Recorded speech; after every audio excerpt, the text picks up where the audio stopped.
Comment passer outre les critiques en école d'art? Salut à toi. Alors dans cette vidéo, on va parler des critiques éventuelles que peuvent te faire les profs en école d'art. On va diviser la vidéo en 3 parties. Dans la première, je vais t'expliquer dans quel contexte tu peux être critiqué. Dans la deuxième partie, on va passer en revue tous les motifs de critique pour pouvoir y répondre au mieux. Et dans la troisième partie, je te conseille fortement de rester jusqu'au bout de la vidéo parce que je vais te donner des conseils, qu'est-ce qu'il faut faire, comment réagir, est-ce qu'il faut répondre, pourquoi vous avez dit ça, comment je pourrais faire pour m'améliorer. T'as aussi une part de responsabilité dans tout ça. Comment dépasser ces critiques pour transformer ça en positif? Est-ce qu'il faut changer ou pas suite aux critiques?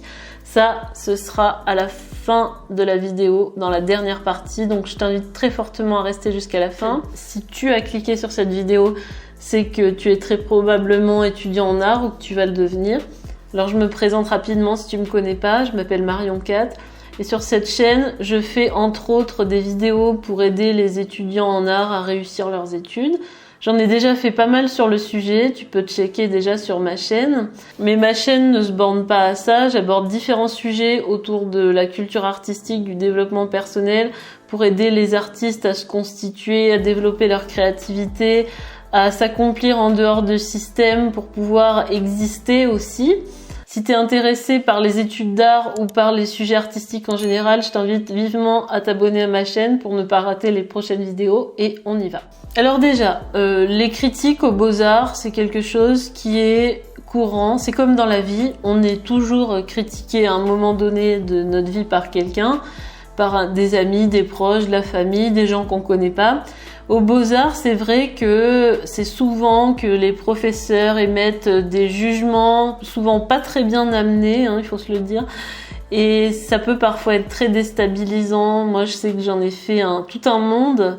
Donc, je pense que déjà, la première chose, c'est que il faut s'y préparer. La critique aux Beaux-Arts, c'est inévitable. C'est comme dans la vie. Dans quel contexte intervient cette critique? Alors, aux Beaux-Arts, 2 fois par an, on a ce qu'on appelle les bilans de fin de semestre. Donc, c'est des genres de partiels. Mais c'est un entretien oral avec les professeurs. Donc, en général, on te donne une ou plusieurs salles dans lesquelles tu installes les projets que tu as fait durant le semestre. Donc les œuvres d'art, les recherches, les croquis.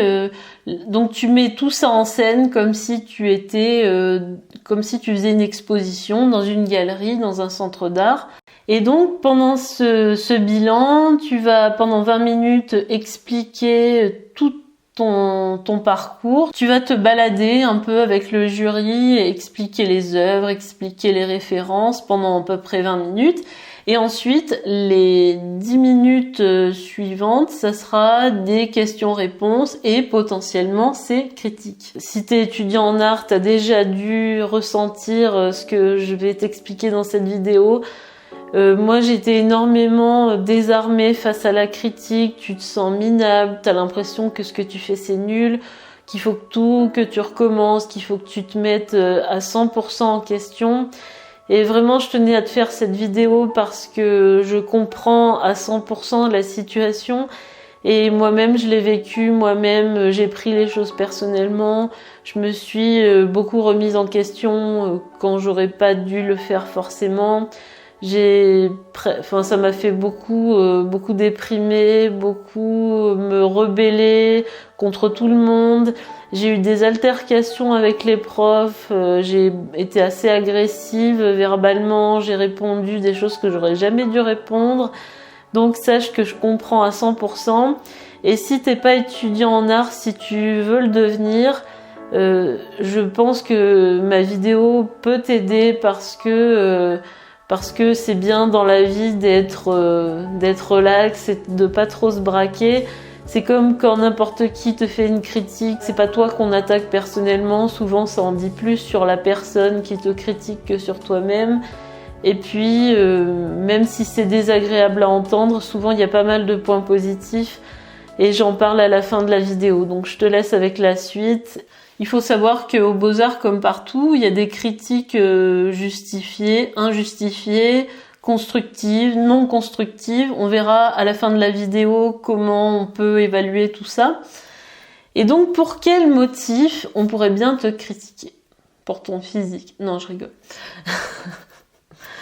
Ça, c'est pas normal par contre, hein.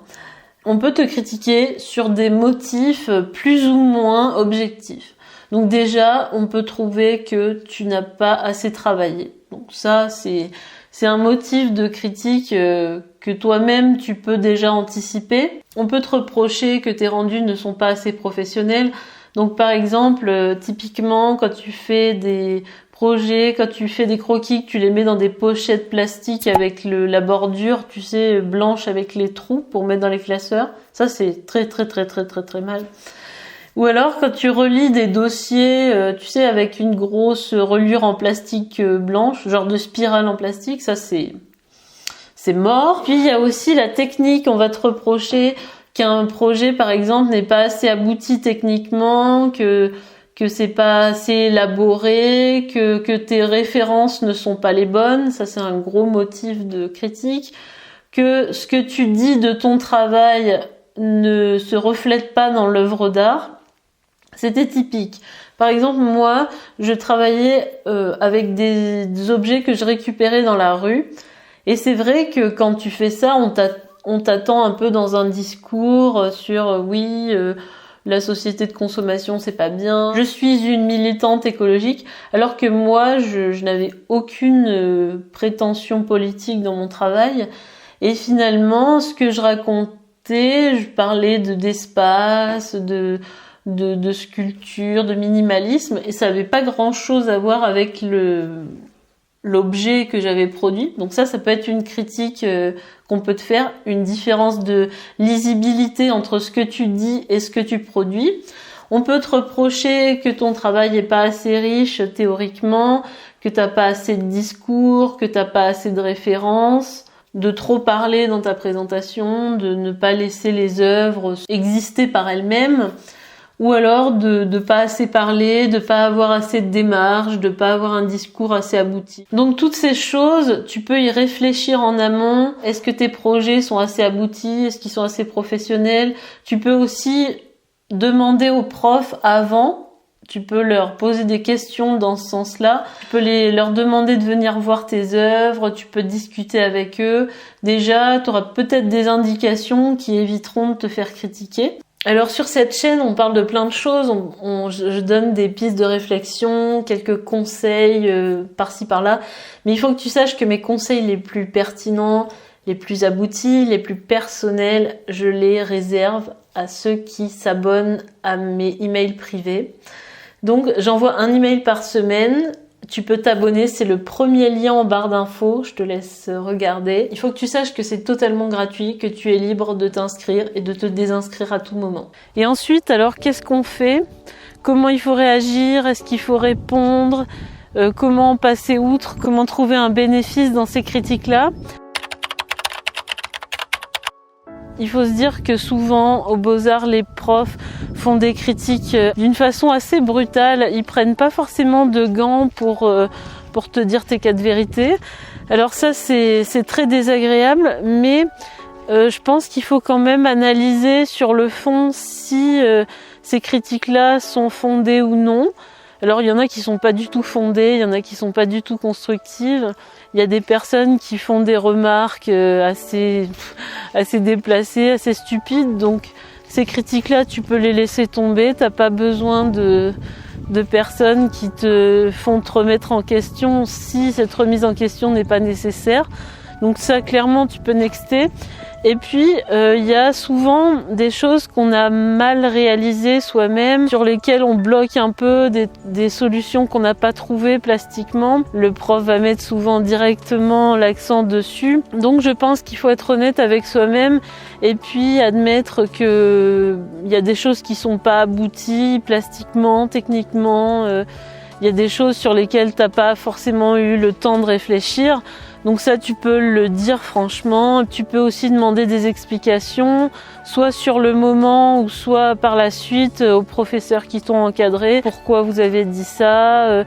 Comment je pourrais faire pour m'améliorer? Tu as aussi une part de responsabilité dans tout ça. Et sinon, je pense que si on te fait des commentaires négatifs, c'est pas par plaisir. C'est souvent parce qu'il y a une raison derrière et je t'invite à te renseigner auprès de tes profs et à admettre aussi que ce que tu fais n'est pas au point, n'est pas fini, n'est pas le meilleur travail du monde. Et par rapport à ça, je te conseille pas forcément de répondre de suite aux commentaires qu'on te fait. Moi, c'était un gros défaut que j'avais quand j'étais aux Beaux-Arts. C'est que souvent, comme la nuit avant les examens, je ne dormais pas, comme j'avais pas fini mes projets. J'étais bien nickel, pas fatiguée, super en forme, sauf que donc on discutait tranquille pendant le bilan. Et dès qu'arrivait la première critique, alors là, ça partait, là, c'était fini, là, je m'énervais, c'était l'affrontement. Donc, je te conseille vivement de dormir la veille de tes examens et de ne pas basculer dans l'affrontement. Ça sert à rien, ça te fait mal voir, ça rend les jurys nerveux. De toute façon, tu leur feras jamais entendre raison et ils auront une mauvaise image de toi. Donc le mieux, c'est soit de poser des questions, de demander des explications pendant l'examen ou après. Mais dans tous les cas, je te conseille pas de créer un scandale en plein bilan. Je pense qu'il y a un truc assez important à retenir aussi quand on te critique, qu'on te dit que t'as pas les bonnes références, que ce que tu fais c'est pas de l'art, tu vois, comme on a pu le dire à certains de mes amis à moi, c'est très très habile psychologiquement, on remarquera. Quand on est très négatif vis-à-vis de ton travail, que tu présentes pas assez bien ce que tu fais, que ce que tu fais est mal accroché, que c'est pas assez abouti, que c'est pas assez fini techniquement, il faut que tu saches, que tu retiennes bien que tu n'es pas ton travail. Alors évidemment, c'est facile à dire comme ça, c'est une phrase un peu bateau, mais c'est vrai. Aux Beaux-Arts, on juge simplement ta capacité à devenir un artiste contemporain tel que l'art se pratique actuellement dans les galeries, dans les centres d'art.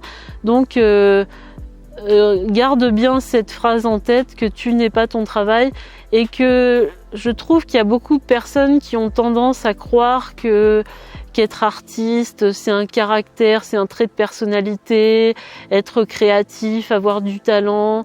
Mais c'est pas du tout ça, en fait. Aux Beaux-Arts, on s'en fiche complètement de savoir si t'es un artiste ou pas. D'ailleurs, c'est pas du tout ce qu'on évalue pendant les bilans. Ce qu'on veut, c'est que tu correspondes à une certaine idée de l'art contemporain. Et c'est tout à fait ok de ne pas y correspondre, et c'est pas pour autant que t'es pas un artiste. Mais c'est vrai qu'on a tendance à se sentir un peu attaqué dans son ego, parce que quand on crée une œuvre, c'est forcément quelque chose qui sort de nous, c'est forcément nos idées, notre fort intérieur.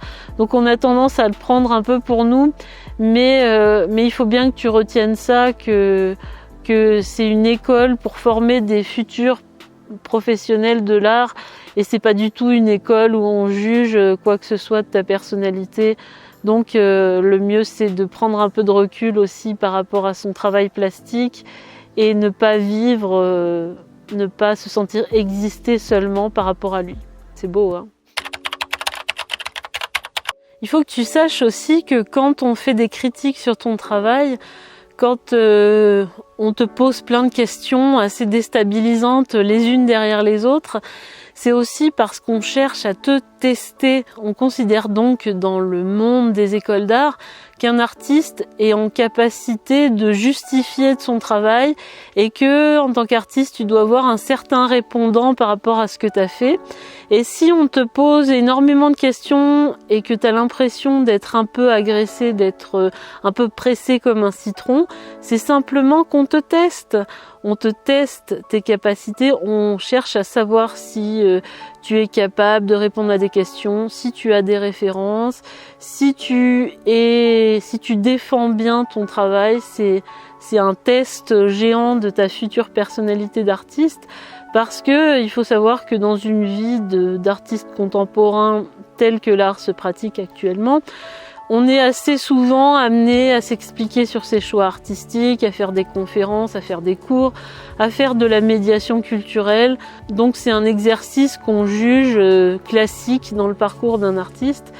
Donc dis-toi que si on te déstabilise un peu, si on te critique un peu, même beaucoup, c'est qu'on cherche à savoir si tu es capable d'être un artiste, d'avoir une démarche, de mettre thé sur la table, voilà. Pour conclure cette vidéo, j'ai envie de dire que la critique aux beaux-arts, c'est une sorte de jeu, les profs adorent ça, il y en a qui sont un peu sadiques, à qui ça fait plaisir.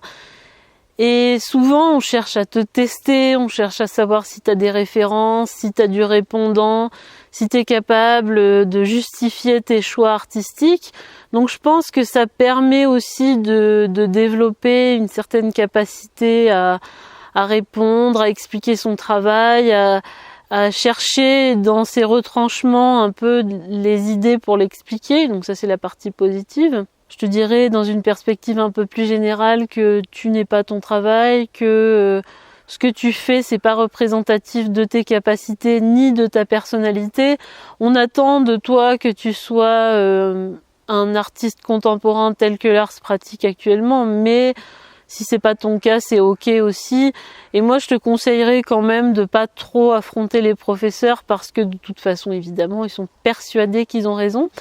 Et de toute façon, t'es pas forcément dans le bon cadre pour ça. Alors on va peut-être me dire que je me contredis avec la vidéo d'avant, mais il faut que tu saches que ton parcours en école d'art est assez court et que tu vas pas changer le monde en école d'art. Et de toute façon, l'artiste même que tu développes en école d'art, ça sera pas du tout l'artiste que tu développeras après dans ta vie, dans ta longue vie créative. Donc je te conseille de pas trop prendre ça à cœur, de te préparer à recevoir des critiques parce que tu en auras forcément, mais comme dans la vie, il y a des critiques qui sont constructives, d'autres moins. Et voilà, de pas trop accorder de l'importance à ce qu'on dit et de ne pas trop non plus changer profondément la personne que tu es parce que on t'aura critiqué. Je te dis à la prochaine vidéo, j'ai hâte. À bientôt, salut.